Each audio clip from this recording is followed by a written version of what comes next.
This clip references the Commonwealth of Australia and the coat of arms. So I've typed in Commonwealth of Australia coat of arms. Coat of Arms Australia, officially called the Commonwealth coat of arms, is the formal symbol of the Commonwealth of Australia. A shield depicting symbols of Australia's 6 states is held by the native Australian animals kangaroo and emu. So here we have an example of Commonwealth coat of arms. Now this doesn't say Commonwealth and it doesn't say coat of arms. What this is the coat of arms of Australia, which is this entity here. Right, that's the coat of arms of Australia, is that officially called Commonwealth coat of arms. That's also incorrect, or that's incorrect. The Commonwealth coat of arms is this thing right here. That is a non-state entity that embodies multiple states like Australia, Jamaica, Britain. This means the Commonwealth. This means Australia, coat of arms of Australia. That nomenclature means exactly that. Okay, this nomenclature here, Commonwealth of Australia, is reference to this coat of arms, which covers all Commonwealth states. Google is lying to you, right? The coat of arms of Australia is that's registered on the United States Securities and Exchange Commission.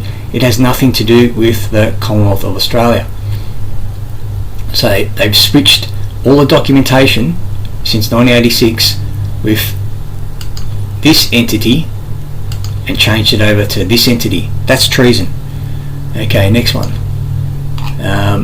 This is the Commonwealth of Australia, and there's a good clip down here somewhere. So you see Commonwealth of Australia Constitution Act, and here we go. Here, let's read this. So seal of the Commonwealth of Australia. So this is the seal on our Commonwealth of Australia Constitution Act.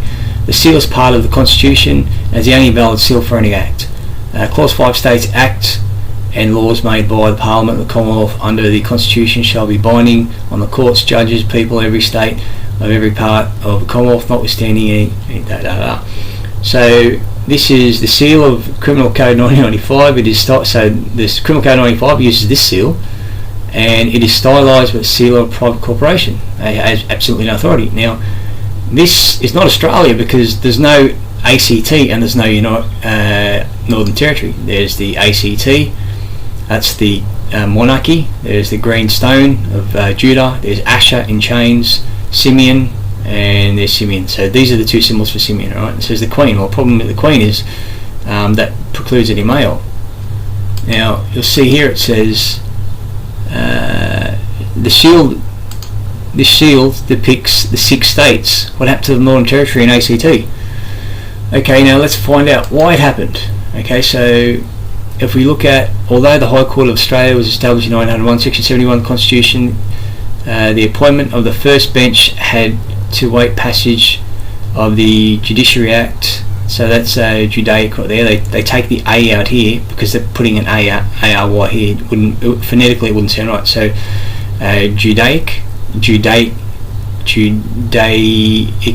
area. It's too hard to pronounce. Judiciary is easy to say. The first sitting of the High Court of Australia took place in the Banco Court of the Supreme Court building in Melbourne on the 6th of October 1903. Now let's look at the word Banco and bench. Okay, here's the word bank, right? Middle English, Norse, Baki, German related to bench. Okay, so bank means bench. So there's a pathology here, the sense of set of things in rows and tiers, tier of oars. The lowest part of the ship is under the I can't think of what Mark Murphy talks about it. So it's a low part of the ship where the oarsmen sit. From French bank, B-A-N-C. Let's go to the next one. It doesn't say anything here. Bench. Yep, bench. Relating to bank in German again. So it comes from a Latin derivative, which is Italian, right? In the modern sense. So we'll go to Merriam, Italian, so the word banco, money of account, bank, bench, variant of bunker, bench. Okay, so where did we get this from? Here we go. This is Sotheby's, and Sotheby's are like a bit like Encyclopedia Britannica.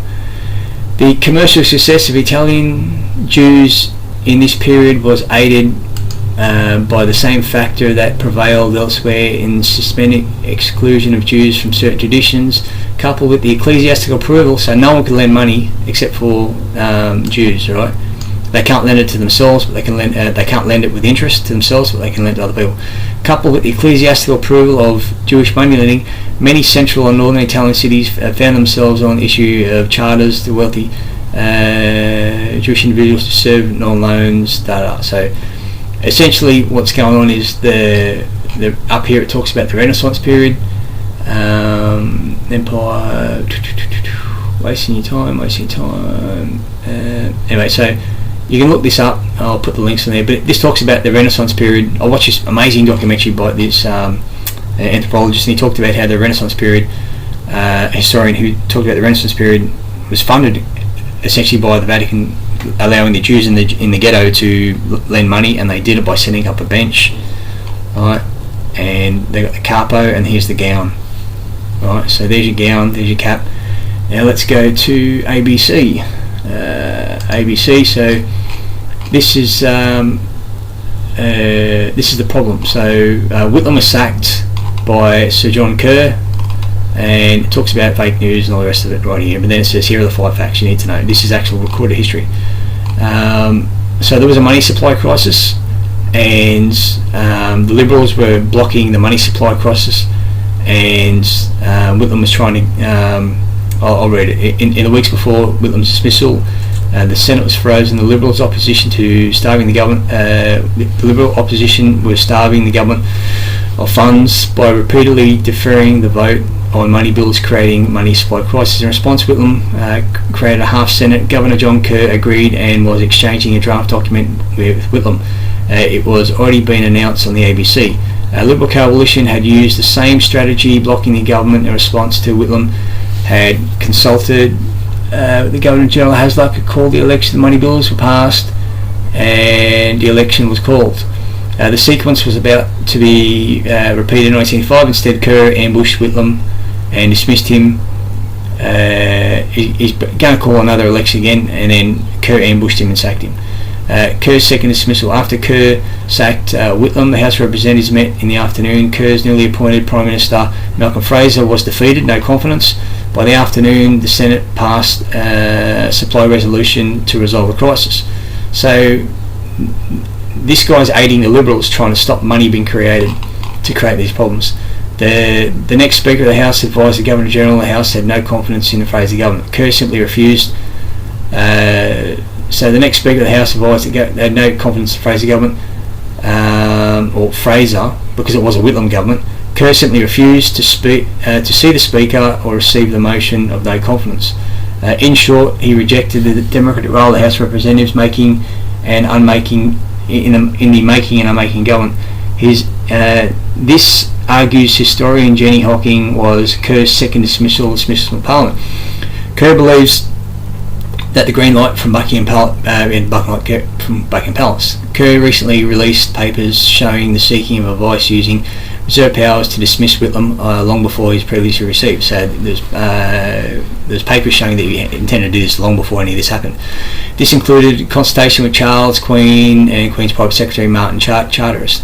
The Palace offered to delay Kerr's recall to the Governor General to help the Governor General sack Whitlam before Whitlam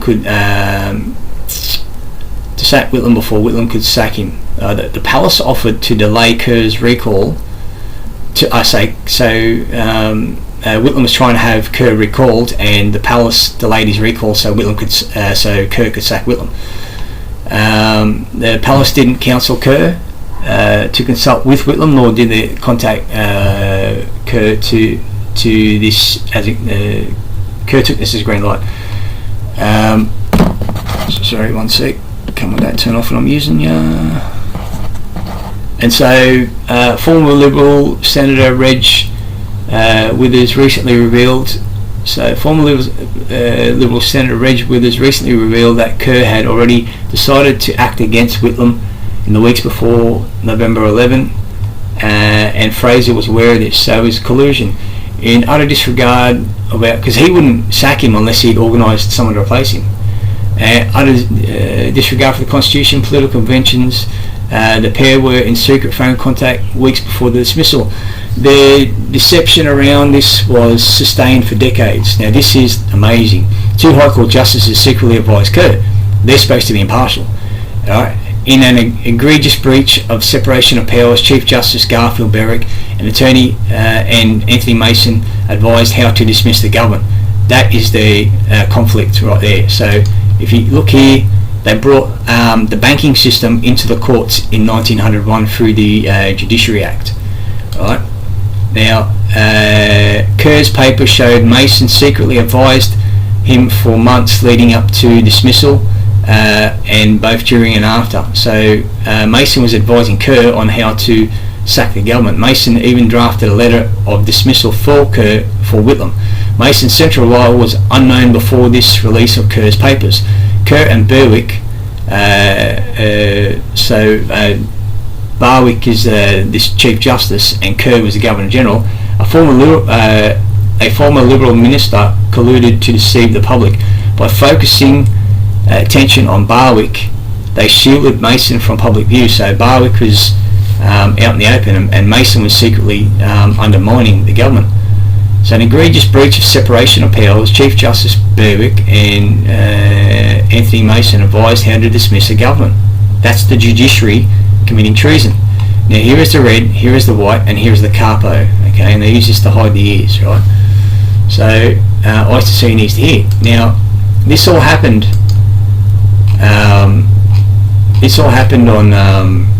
On the months leading up to November. They're writing like Yanks. 11th of November 1975. Right, dismissal of the Whitlam government on November 11, 1975, singularly important to Australian history. Now, by doing this, it enabled them to create this, the Family Law Court, and this was created on the 5th of January 1976. So only 2 months later. Right, not even. This is a month later. So this had to be all this had to be set up and staged, right? The Family Law Court Act 1975. The Family Law Court of Australia was established under Chapter 3 of the Australian Constitution by Family Law Court in 1975 and commenced operations on 5th of January 1976. Right? So this Act was passed, right? Established under a Charter for the Constitution, commenced on. So this Act was passed in 1975. This Act had to be drawn up. This would have taken 2 to 3 years to draw up, right?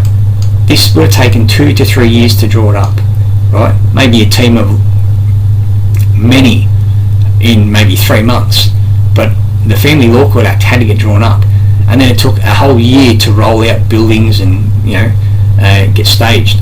So these guys operate under this charter, right? Even though this came out in 1996, the Commonwealth of Australia,